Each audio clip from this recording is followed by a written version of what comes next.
Hey there, it's Renessa Boley Layne, and I want to welcome you to another conversation on creating your perfect work. We are kicking off our Love and Work Summit. Y'all, like this is going to be so good. Whether you are married, single, dating, coupled up, craving love, or running as far away from love as you possibly can, there is something for you in this series. And I'm just so excited about how we're going to kick it off because what if I told you that it was time for your relationship to feel as good on the inside as it looks on the outside? Because the reality is, as high achieving women, we can put on a good show. Oftentimes it's unintentional. And today's conversation is about to turn all of that on its head. Every single woman needs to tune into this discussion. This is not a conversation about toxic, dysfunctional relationships. Like we might have a segment on that. That's not this. This conversation is for those of you, you know, you have something to work with, right? You got a good spouse, you've got a good significant other, but you want so much more, right? It's a decent partner. You know, you transact through life, you take care of the kids, you provide for the family. This is a good guy, but the thrill is gone, or maybe the thrill was never there and you're trying to figure it out. But this is also a conversation for single women. And if you're a single woman who wants to know the insider secrets to showing up well, so that you don't fall into that trap of creating a relationship that looks good for the show, but doesn't feel the passion, the zest, the fire for life that you have. And so this dynamic woman in red who is sharing the screen with me is none other than Dr. Alexandra Stockwell. She is known as the intimacy doctor, but she specializes in coaching ambitious, successful couples to build beautiful, long-lasting, passionate relationships. She's the best-selling author of the book Uncompromising Intimacy. We're going to talk a lot about that in a moment. She's the host of the Intimacy Marriage podcast, and she's creator of the Aligned and Hot Marriage program.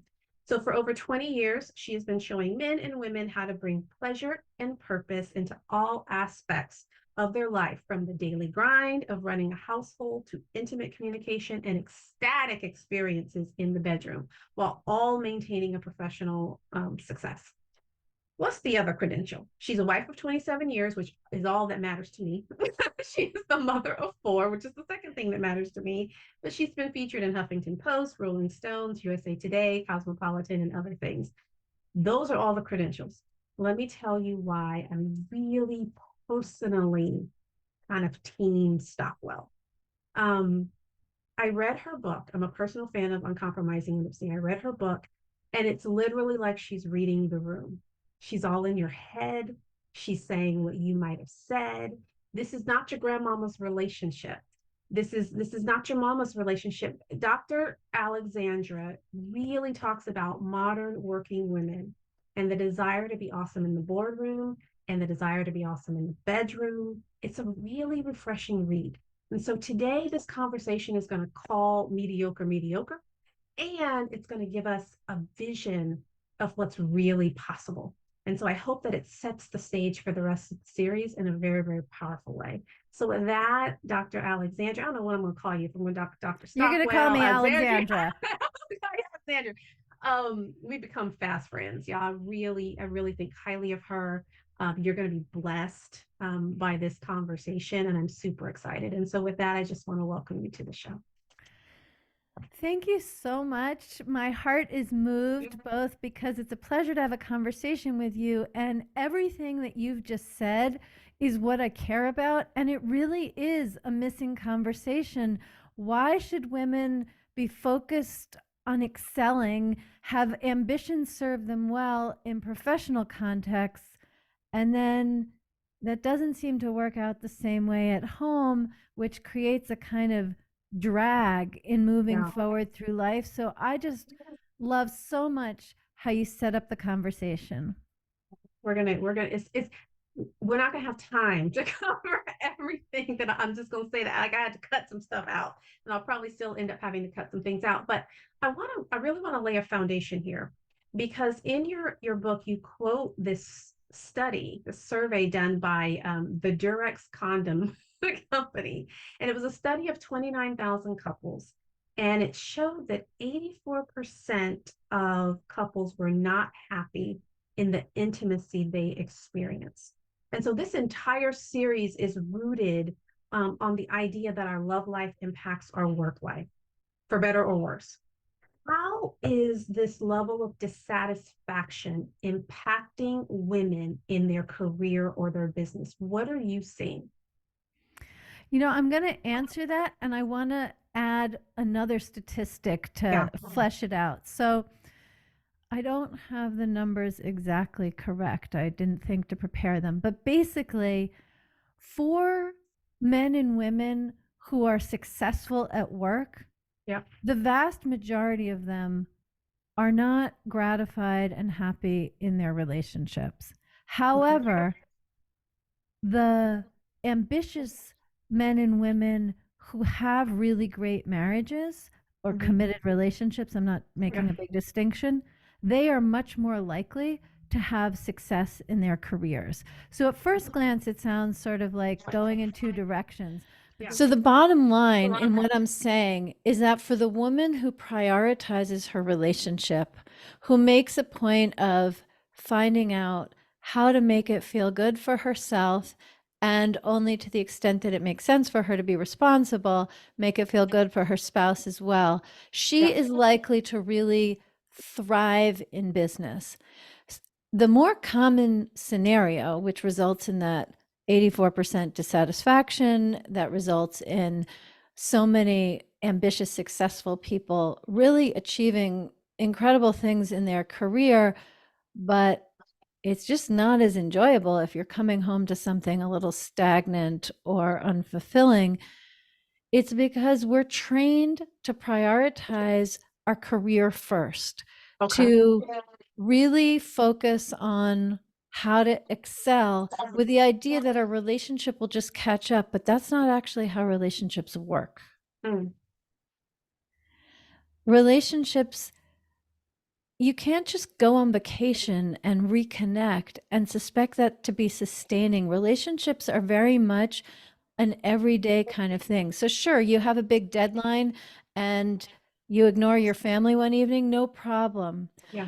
But the more important thing, I think, is that for so many of us, excelling in our career comes at the cost of making juicier parts of ourselves, more unpredictable parts of ourselves. Maybe there's some wildness, or in any case, a part of us that doesn't need as much certainty and control, that's able to actually stop and smell the flowers and go left instead of right. That part of us, which for sure is necessary for erotic deliciousness, for really feeling alive and passionate, we learn to compartmentalize and often just put on a shelf that part of us so that we have all of the energy we need to make everything happen in our work lives. And so, I think the main thing I really want to convey Yeah. here is that if you prioritize your career over your relationship, Yeah. there is a cost. It is not equivalent to giving attention to it 5 years later, 10 years later, 15 years later, because it has developed with the stagnancy, with the compromise, with the tolerating of things.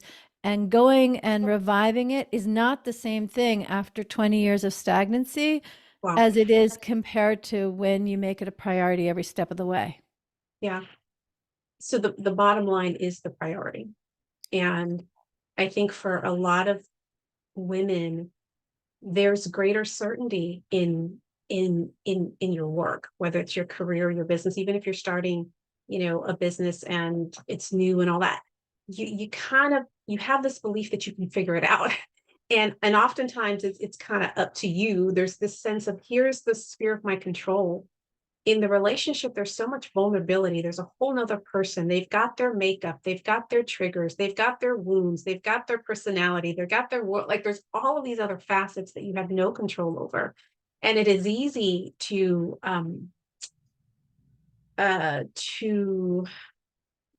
parlay the thing that you're like, I'll come back to that when I get a better skill set, or I'll come back to that when it's easier. Let's just kind of maintain.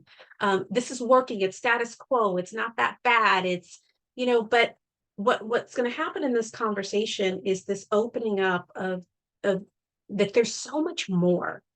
There's so much more. And I think for many women, we can settle in relationship. We can settle. You get that first taste of the mundane. And the kids come, and then it's the businesses, and it's all of that. And you're just like, are you good? I'm good. Peace, peace. And then you start to settle for something that is so below the richness that I think is possible. So your book is titled Uncompromising Intimacy. And so we've all heard that, relationships are rooted in compromise. But you believe that the key to passion, fulfillment, success in relationship isn't about compromise. It's about being unwilling to compromise. Tell us more about that. I absolutely will. And I'll just start by saying that when I talk about prioritizing your relationship, let's speak heteronormatively for a moment. I do not mean prioritizing your man. Thank I you. mean prioritizing your relationship, prioritizing how you feel every step of the way, who you want to be. That's really what I mean. So I just wanted to say that because that would be easy to misunderstand. So, yes, absolutely. As you've said, throughout the Western world, the most common relationship advice that is given is that you need to learn to compromise. If you want a strong marriage, you have to be good at compromise. And the fact is, that is completely wrong. If what you want is a pleasant, bland, conflict-free, passion-free companionship, compromise will deliver that. Because with compromise, you withhold who you are, what your desires are, sometimes even what your challenges and self-doubt is, but in any case, what you want more of. You withhold that so that your partner is comfortable. So when I talk about uncompromising intimacy and the importance of being uncompromising in order to create passion and erotic expression and just feel more alive and more really who you are, I am not using the word uncompromising to mean that you get whatever you want, because that is also a form of disconnection. It's just in the other direction. When I talk about being uncompromising in intimacy, I'm really talking about learning to share the truth of who you are in a way that your partner can hear it, as opposed to withholding it and compromising. So when I talk about prioritizing your relationship, I'm talking about self-expression in the context of connection. I'm talking about feeling like who you really are in the full range of that is who you are with your spouse. I'm talking about being seen as someone who has questions and big desires. And this is exactly the opposite of compromise. And I also want to say in this context, this is the opposite of treating your husband like an employee that you need to manage. In neither case, compromise where you're holding yourself in, or when you are the manager using all of your excellent people skills that contribute to professional success, when you use those same skills and mostly that way of being with your spouse, both of those just dry up the passion and chemistry.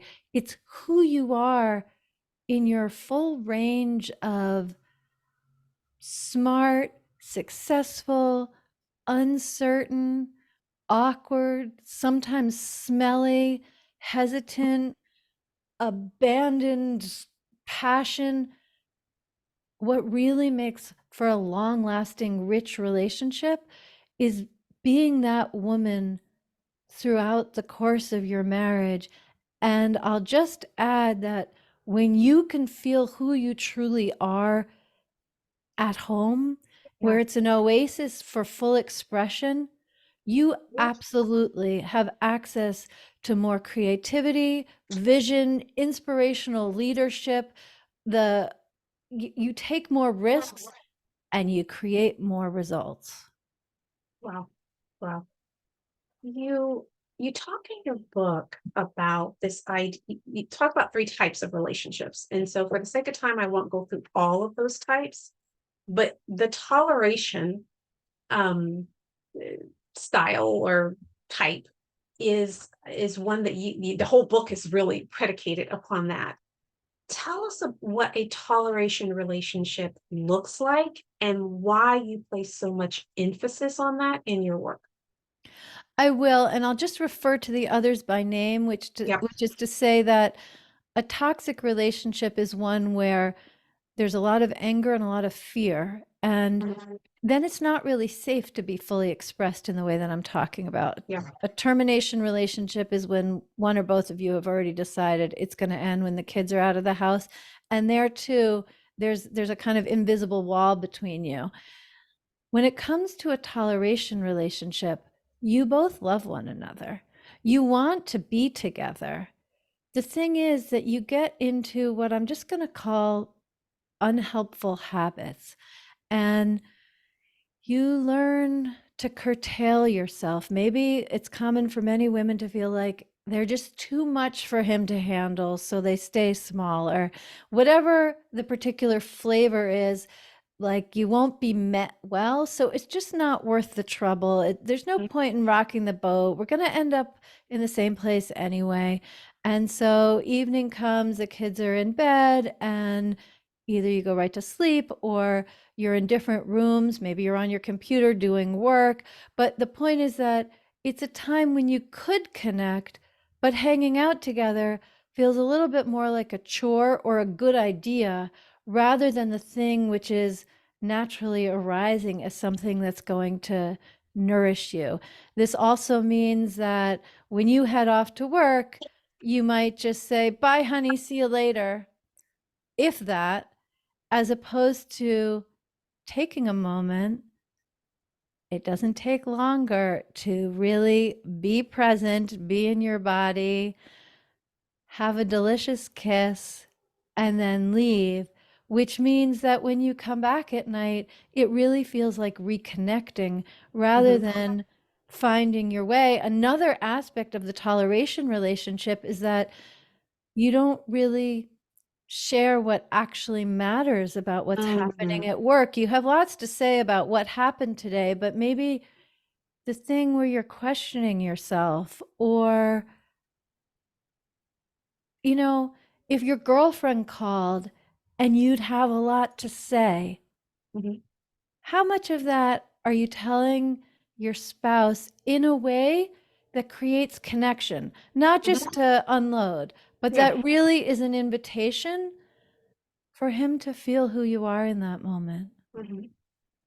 And I want to pause there for folks who are listening, because if this is your relationship, then you're nodding your head like, "Oh, yes, that feels good," and you're co-signing with what's happening. If that's not your relationship, just dial into your body and see how that feels.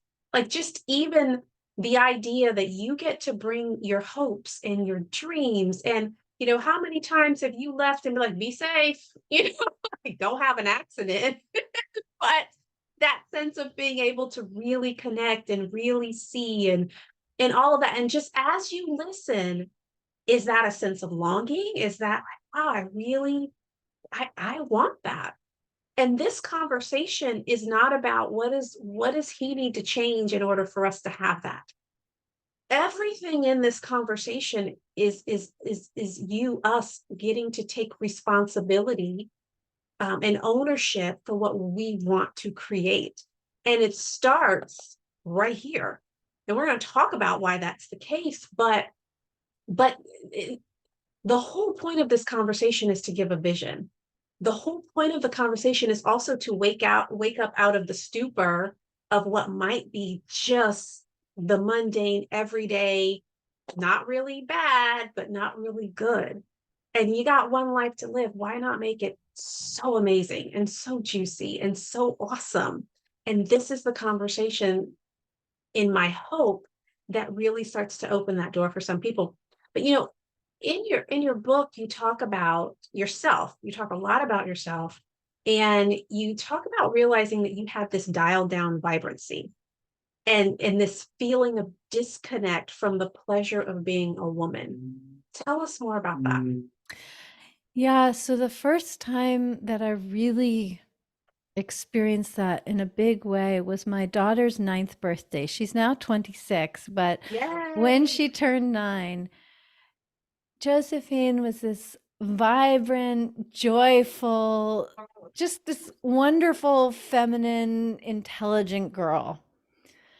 And the day she turned 9, I kind of went into shock inside, very invisible. You know, I was handling the birthday and everything. Nobody else knew what was happening because, on Mhm, the one hand, I was just so thrilled. It was everything I wished for her. mhm, And on the other, it functioned as a kind of mirror, yeah. showing me how much of my soul I had given up. Now, my parents were divorced the year that I was 9, and I hadn't been aware that there's a way in which I had kind of amputated a part of myself. And I wasn't depressed. Like, Mhm, I knew how to smile, which of course a yeah. depressed person can know how to smile, but I had a lot of capacity to make things happen. I already had 3 children. I was practicing medicine, and yet I realized that there was a part of me that had been dormant since I was 9 that I really wanted to find my way back to. Although, quite frankly, my biggest motivation was realizing that if I didn't work this out, living with me another 9 years, there was no way that my daughter could Wow. sustain her own vibrancy, because we're all mammals, and our main mode of learning is through imitation, not when it comes to calculus, not Interesting. when it comes to geography, let's say, but when it comes to relationships, we learn through what we've been exposed to. And this actually is something that really motivated me, knowing that, but it also motivates me in my work altogether. And I really want to land this, as well as everything you've emphasized in this conversation, which is that having a fantastic relationship is a learnable skill. And Mhm, really, the problem is that we don't have the education, which is why this series is such a gorgeous opportunity to get education from many different people. mhm. I love that. I love that. And what's really interesting is that often we will do more for someone else than we will for ourselves. And for those of you listening in, if it's particularly if you have a daughter, and if you are at a place, whether it's in your love life or in your work life, where you are unfulfilled and you know that there is more that you are capable of, but more just that you desire, that you had bigger dreams for, like this is not exactly, and it could look good. Like the It point can is that, totally look good.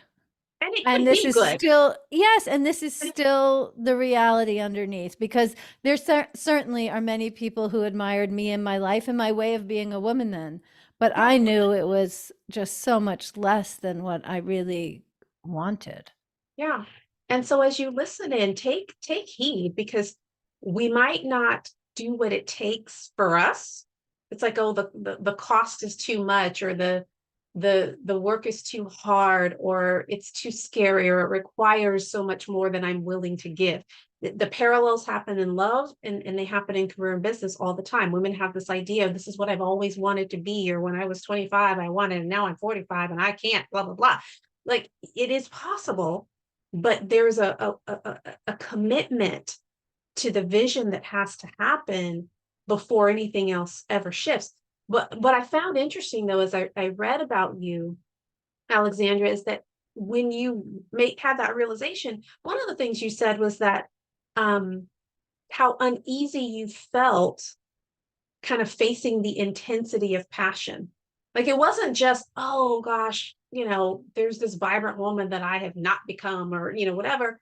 The thought of that, being that passionate woman, was actually scary.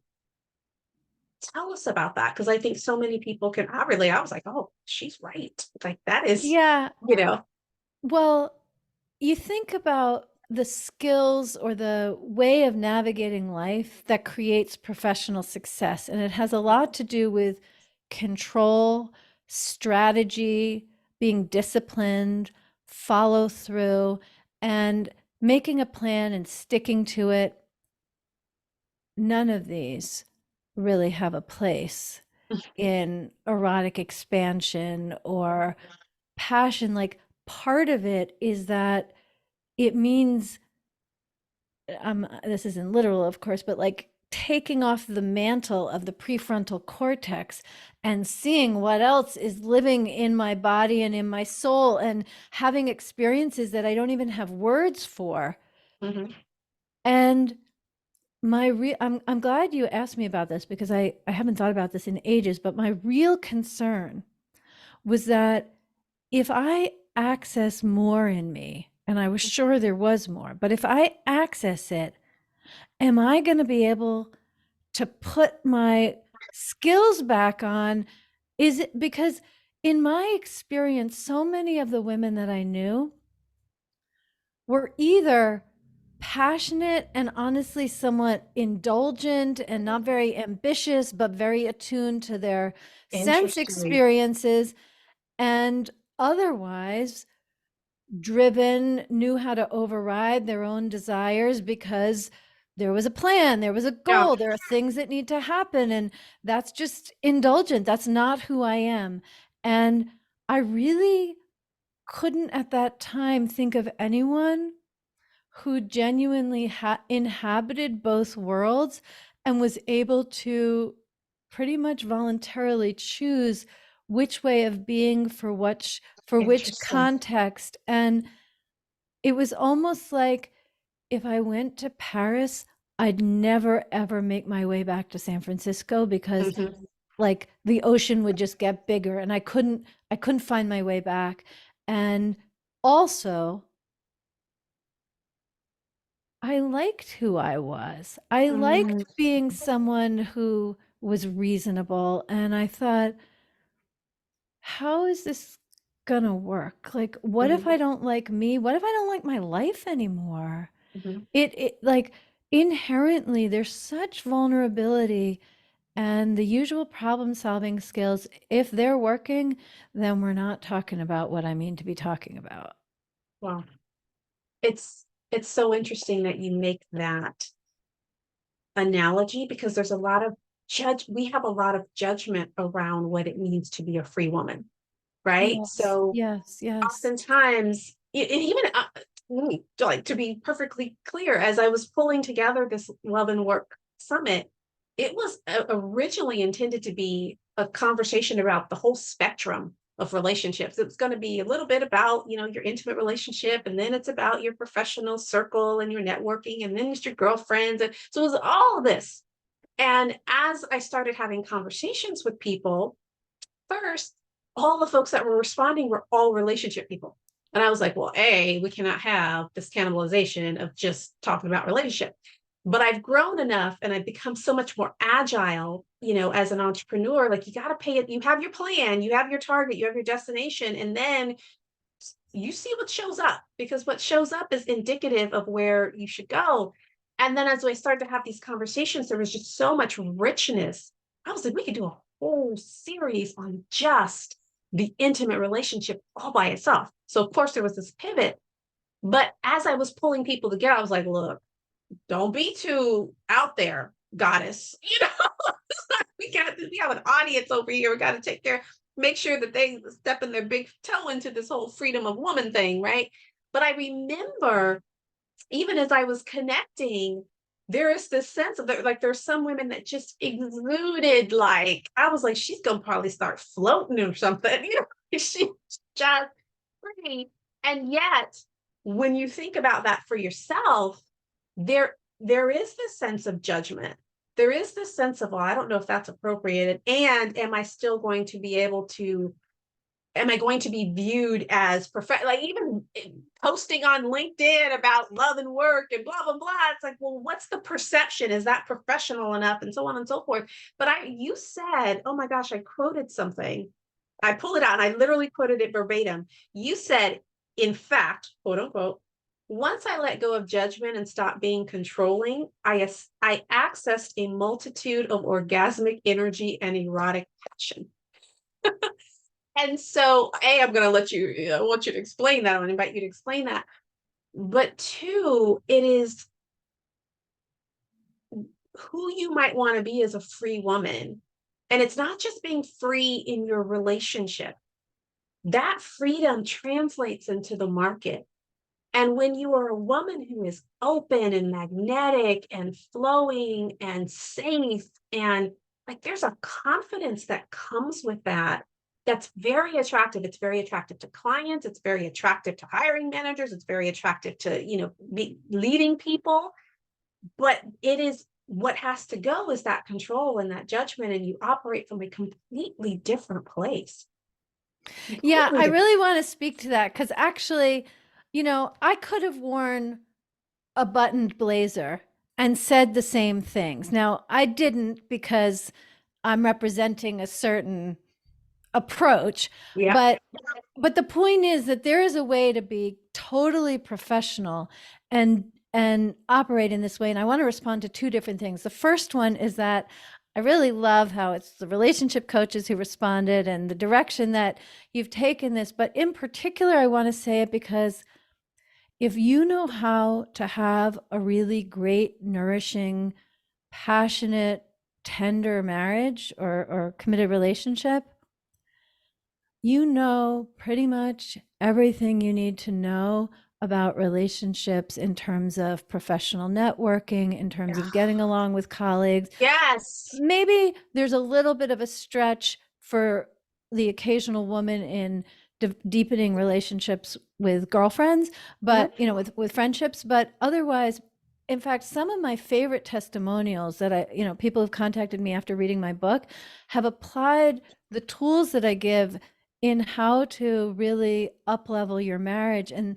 I had a woman who contacted me who said, obviously this wasn't inappropriate or sexual, but just the communication tools. I use that with my thesis advisor, and we were at an impasse and we were able to work it through. And I've Yeah. gone on and my thesis was approved and so on and so forth. And then another woman who used it with stepchildren in a very complicated relationship, because in order to really go in the direction we're talking about in a very grounded, not airy fairy, overly Yeah. feminine way, we're talking without having named it about enhancing the relationship we have with ourself.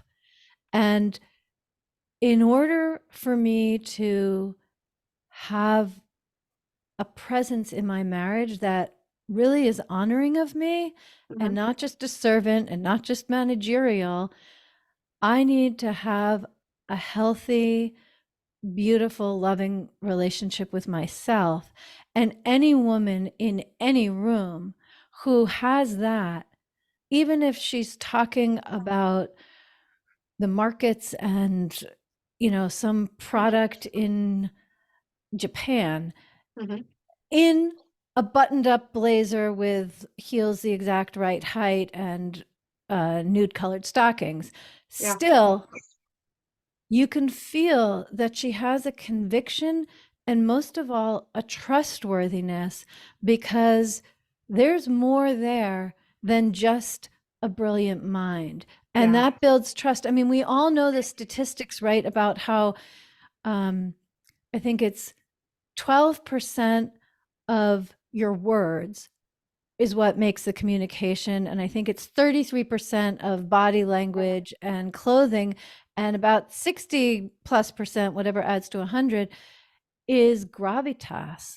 Now, Mhm. gravitas is very vague, Mhm. but if you have a really delicious marriage and the training that any professional, ambitious woman has in terms of Mhm. whether it's school training or life training on the Yeah. job, but like you combine the high performing woman's skill set with erotic deliciousness, that creates magnetism, leadership, the possibility to connect with people in a really healthy way. So I wanted to add that before then going to your question. Mhm. I which was like, is, there was a question. well, there was a question after you read the quote. That's so funny. Yeah. So I'm going to also respond to this by saying that, so my husband is a physician. He and I met our first week of medical school. The first 10 years of our life, we were both of our life together. We were both working really hard, 60, 70, 100-hour work weeks in medical school and residency and beyond. And we had our first two children during this time. So diapers, all the whole thing. Mm-hmm. And so I always thought that once we had more time together, then our sex life was fine, but I would call it more functional, mostly fun, but it wasn't anything the poets describe. Mm-hmm. And so I just thought once we had more time together, we loved one another so much. We made financial decisions together well. We were collaborative in parenting. I mean, sure, we had our issues to work through, but basically it was a very strong relationship. And then we had our evenings and weekends off, most of them. We had time together, but our sex life pretty much stayed the same as it was when we were really busy. And so once I did figure out how to heat up, spice up, spice up, make our sexual experiences just more pleasurable, more orgasmic, more connecting, so that afterwards I felt much closer to him rather than pretty much the same as before. There were all Perfunctory, kinds yeah. of things that opened up for us without words. But once that had happened in our marriage, I just thought, I do not want this to only be something I access when the work is done, the kids are in bed, the house is cleaned up, any projects are completed, and neither of us is too tired to stay awake, because it means that the amount of time that I'm really in a kind of delight, I'll just say, is just too restricted. And so I really developed what I call everyday eroticism, wanting to be able to be totally professional. I spend a good amount of time right now being a soccer mom. It's actually baseball, but the same idea. And showing up for the things I need to show up in, wearing a t-shirt and jeans and not in lingerie. But there's a way in which my whole life is fueled by a blend of intelligence, ambition, and how it feels in my body to be Mm-hmm. really alive in the way that happens during sexual activity, but is not restricted to that. Mm-hmm. For instance, because someone is like listening and being like, what exactly does that mean? So give us a, for instance, give us a mundane, because that's actually a question I was going to ask you later on. So I'll just bring it up now because your book talks a lot about bringing eroticism to the mundane. So how does that look? Okay, well, one way that that looks is that I'll be sitting at the dinner table with my husband and our kids. And actually, I think I describe this, I describe this in the book as well, but it's still relevant for me now, which is that I realized that previously I used to look at my husband and see a good co-parent, or I didn't even really pay him any attention because he's a grown up, he can manage for himself, and I needed to make sure the kids were eating and, chewing with their mouth closed, whatever. And I thought, oh, this is actually my lover at the other end of the table. Like, I could, instead of feeling like a co-parent and a mother, I could actually feel like a woman. Like, we have some very special experiences together. They don't need to be so compartmentalized. And so the only thing that I did was internally shift how I felt. I didn't change my clothes. I don't know if I changed my posture, but I wasn't bringing up new topics, none of that. I just pivoted internally to feel like a sexual being, to feel like a woman capable of joy. Mm-hmm. And to my immense surprise, because I was just making that shift for myself because it felt better and I was really doing an experiment. My husband started paying attention to me in a different way. And I think for me, it was a kind of unconscious taboo that I couldn't feel like a sexual person in the presence of my children. Like I wasn't supposed to do that. But if you take away the time at work and you take away the time when the children are present, that leaves very little time to nurture a kind of vibe, I'll say. Mm-hmm. Mm-hmm. And so that's context. For me, everyday eroticism means that I'm standing at the stove cooking, and my husband will walk by and just brush the back of my neck below my hairline. No word said, doesn't disrupt anything that the children are doing, but it's a way of his saying, I love you in a lot of different ways. Mm-hmm. And my being open to receive that communication and not like taking his hand off or like smiling and saying, oh, like, Playing it off. Yeah. yeah, exactly. Like a lot of women are uncomfortable with compliments, and that that also blocks this energy. Mm-hmm. I don't mean like superficial compliments, Yeah. but Yeah. like if my husband says, "You look great today," I want to be able to say, "Thank you." Mm-hmm. That I actually consider an everyday erotic moment because we're we're connecting not just from the neck up. Mm-hmm.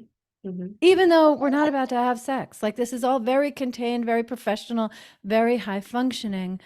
And really, I think I'll add that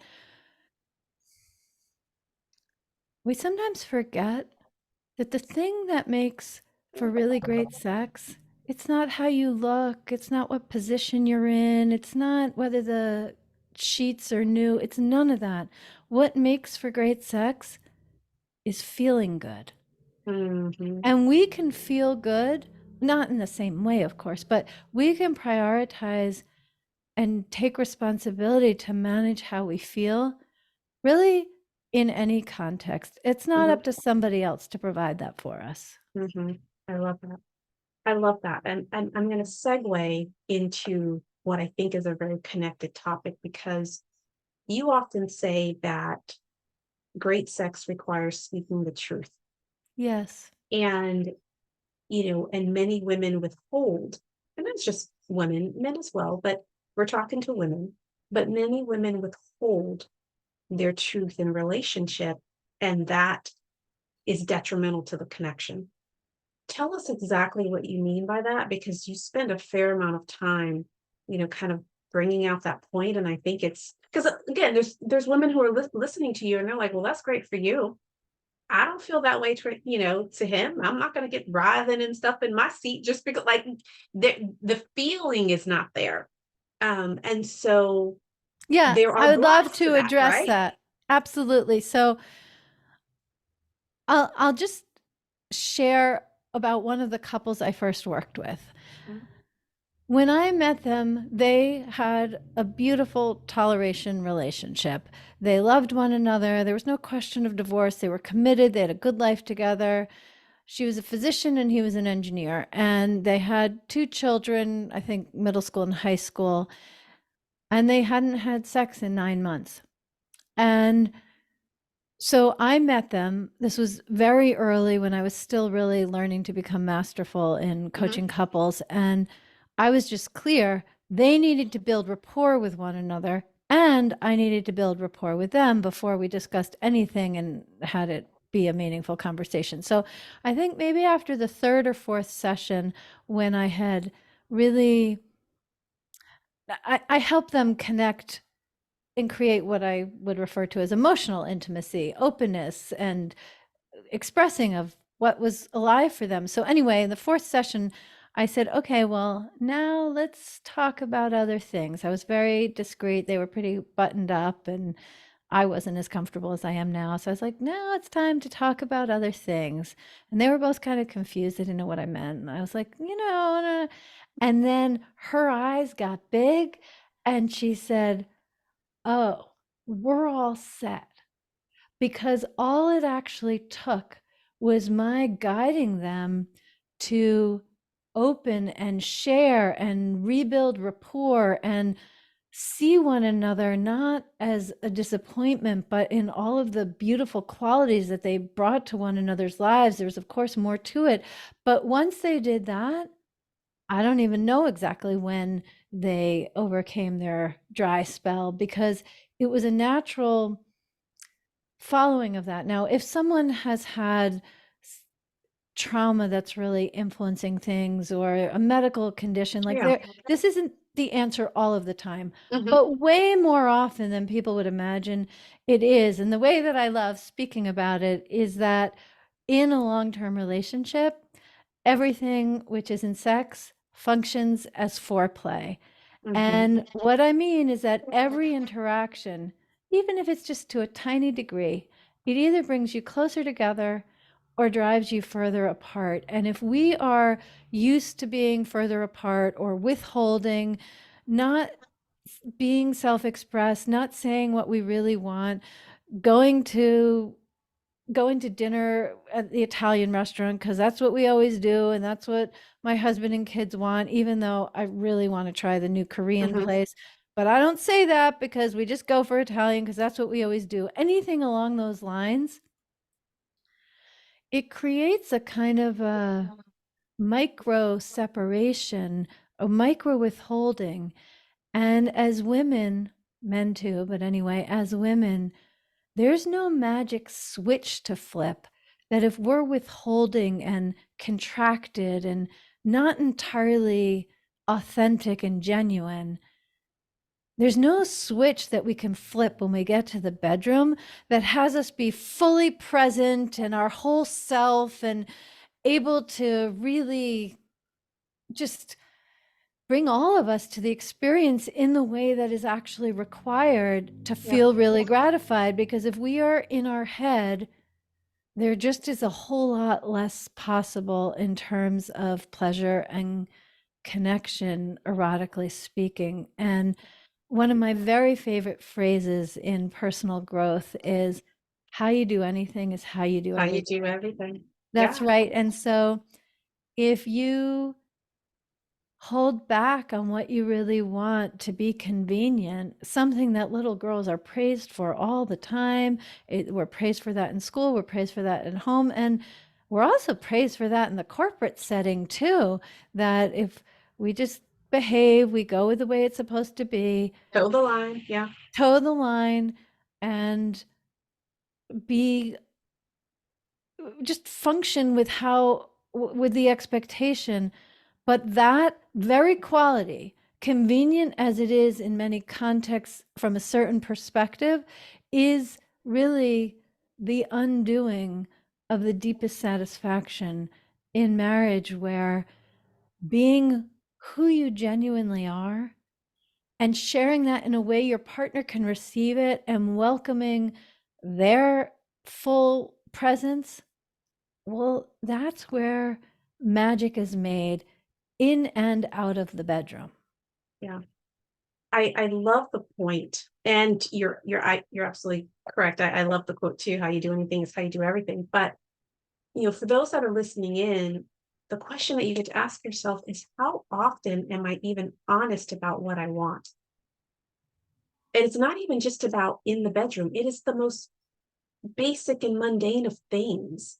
It could be household chores, or feeling like you're carrying too much of the load, or I like to eat out, and my husband always wants to do takeout, and well, it's a nice summer day and I want to be out with everybody else, but no, we're going to take it home because it's just easier that way. Like those little delights that just bring you alive.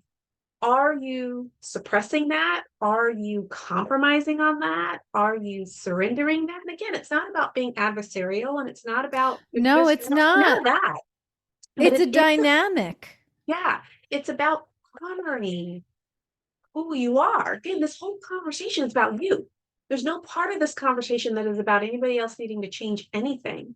But I think for many of us, you can see the parallels in your career, your business. So many women who come into some of our, our any of our perfect work programs, the biggest challenge for them is actually knowing what they want. I don't even know. I've been in this direction 15, 20 years and I just want to shift, but I don't know what that shift looks like. Everybody always knows, but they always did. There's not a single woman that I've ever met that's confused ever. And so when they come, the first thing they'll say is, I'm confused. You're not confused. We just have to unpack some things and give you permission to actually be honest, but it's not because you don't know. You know, right? But we're not gonna go into all the specifics Can I add on one how. thing to Yeah, that? please. So I have a client currently. She's a very successful corporate executive, and it's exactly what you say. And so the assignment that I gave her was not to change anything, to just make a practice of noticing any time that she is doing or not doing, saying or not saying something based on what's going to work for other people without even having considered what she really wants. And Mhm.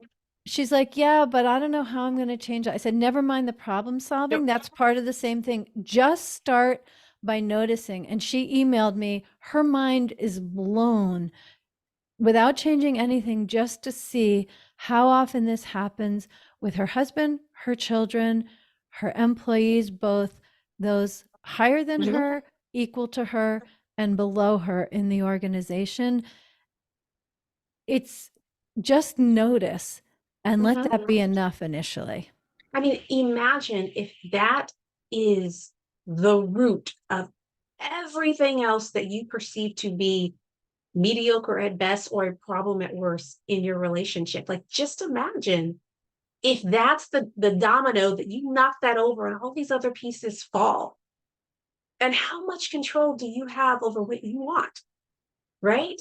Now, there are reasons why women are not always forthcoming. And this idea of withholding, we think that we're either protecting somebody or we're making things easier or let's not ruffle any feathers or whatever, not recognizing that that is the root.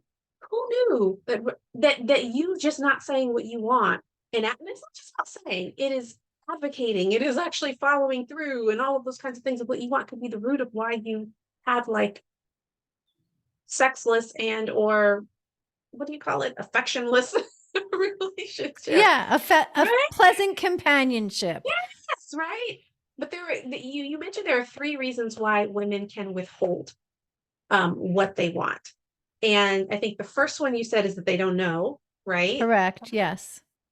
The second was, I'm trying to go off memory here, the fear of hurting The spouse's fear of feelings or something like hurting a that. spouse. That's right. Because if someone hasn't spoken up for a while, even if it's something their spouse is happy to do, it can be very complicated. Like, why didn't you tell me 2 years ago? Didn't you Right. trust me? Like, it can, or it can be, I really don't like when you do that thing with your tongue. And they're like, so, That's who you I know, am. I've always done the thing with my right, tongue. Like, that's exactly, my like, thing. or I don't want you to park on that side of the garage. I really mean to convey that this is across the board, any kind of topic that, yeah, they don't want to be the cause of hurting their spouse's feeling. And then the third reason is they just don't want to deal with the partner's response. That's where, Yeah. like, I don't mind that he's going to have his feelings hurt. I just don't want to deal with it. Mhm. And those three things keep us quiet. And regardless, the starting place is to identify what you want. And when you said it's just a matter of saying it, I really want to add some Surgeon General warnings or Yes. package insert warnings, because it is not just as simple as saying what you want. I actually have a course. It's a short course. It's just a $49 course, which isn't even on my website. So if somebody wants it, they can reach out to me. But it's how to know what you want, how to accept it, because often the things we want that we are not really acknowledging. We have some kind of a rule that we don't deserve it. It's taboo. A nice girl isn't supposed to want that. Whatever. It's too greedy. It's too material. It's too whatever, Yep. inconvenient. But then the third thing, which I think is so important, is to learn how to ask for what you want so it feels really good to give it to you. Because Mm, so often when a woman hears, oh, I just need to say what I want, and she finds enough courage to do it, more often than not, the high performing woman says it in a way that sounds like a criticism to hmm. the partner. And that just isn't strategic. Yeah. Yeah. That doesn't bring you closer to the experience you Yeah. want. Yeah. I will say on that point, y'all just get the book because she actually breaks it down, that the how to say part. It's super easy. It's 3 steps. We're at time, so I don't want for us to go too far into this. But yeah, the how to say part is pretty critical. And but it's actually not that complicated. It's not complicated, but it's to your point, it can come across as criticism. We're dealing with a whole nother human being who sees the world a very different way, has a different lens, has different variables going on in their world and their day at that time. And so learning how to say what we want, or learning how to ask for what we want, or learning how to position what we want, because it's not always about asking permission, and as much as it's permission and the negotiation of those things becomes really, really powerful. But what's amazing and what's awesome is that relationship skills are learnable. Yes. We're invited to surrender the expectation that we're supposed to know how to do that. Just because you have MD behind your name and you're doing brain surgery or, orthopedic surgery on somebody does not mean that you know how to create a dynamic relationship. And many of us think that we should have just come out of the womb with that skill set. It's the least it's the least important thing to invest time and energy and attention into, and it's probably the most dynamic. And so you get to be okay not having that skill set.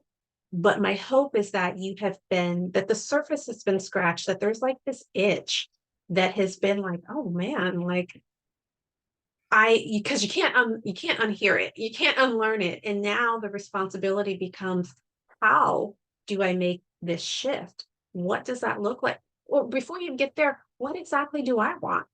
What kind of relationship do I want? How do I want that relationship to nourish and support the big dreams and all of that I have in the world? Like it's very integrated. And so walking away from this conversation with a permission to have a bigger vision is the desire here, and also walking away, and we won't go into a whole lot of detail here, but the understanding that I am 100% responsible for my relationship. Doesn't mean that someone else, doesn't get to show up to the table, but I am 100% responsible for showing up to make shifts. And there, at no point in this conversation has there been, I don't even know if you've even mentioned your husband's name. I think his name is it Rod? Is it Rod? Rod, yes. RODD. He likes the second D. But in this conversation, there's never even been mention of his name. It's like phantom person being. Why? Because the buck stops with you as it relates to how you want to feel in your life, how you want to experience your life. And so much of the book talks about kind of the steps and the journeys and the exploration that she took around how to shift how she felt and how she experienced life on a day-to-day basis, both in the monumental and the mundane. And for that, I just want to thank you, because I really do believe that it's a great gift to the marketplace in that way.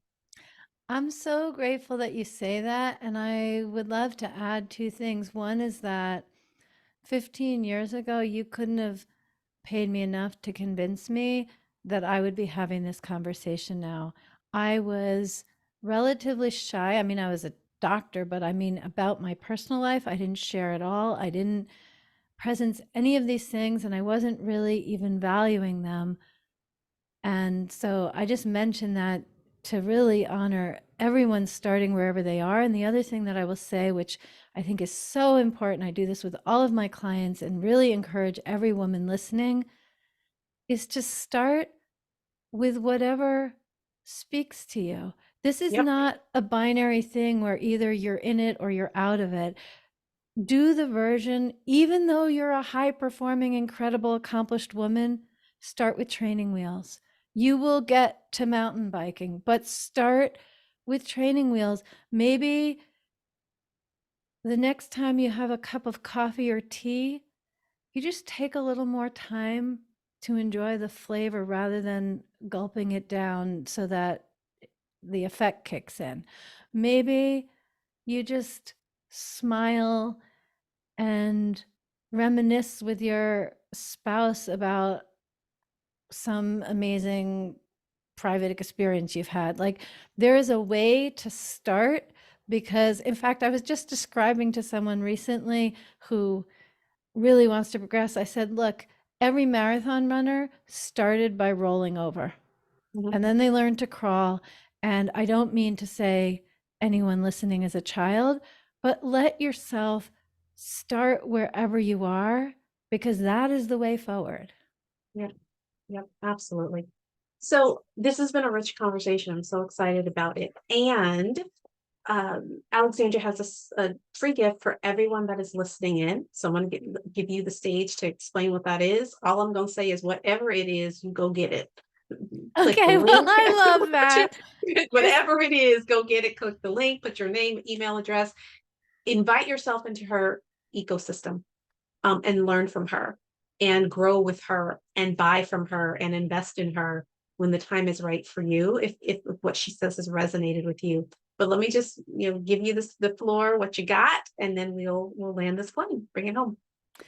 Thank you so much for your graciousness. Yes, I'm super glad to give the first chapter of my book, and I'm actually in the process of turning it into 3 free chapters, which I think will happen by the time this is live. I'll make sure it is. So you can have the first 3 chapters of Uncompromising Intimacy. It's more of what we're talking about the different kinds of relationships, and depending on which kind you have and what you desire, what your next steps are.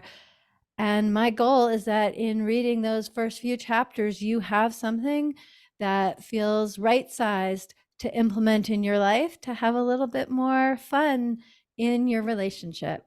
Look, y'all, she reads you like a book in that first chapter. So all you need is the first chapter. It really is it's a fantastic read, and highly recommend it. You'll end up purchasing the whole thing. It's rooted, it's grounded, and it just gets into your head. And again, many of you listening, and you have great partners, you have amazing souls that you've been blessed to share and walk through life with, and that's awesome. And these are opportunities to take it greater, not just for that person, but for you. Like, to really be able to experience the richness of all that's at your disposal right now, in the life that you have, with the children that you have, at the stage of life that they're in, all these things that we delay and defer, hoping that on the other side of the next launch or the other side of the next, revenue goal or whatever, that we can have more of what we want. No, that opportunity, presents itself now. And so much of what she shares does that as well. So with that, I simply, on behalf of Alexandria and myself, we want to just wish you all well. Have an Mm. amazing day. We will see you all next time. Bye bye.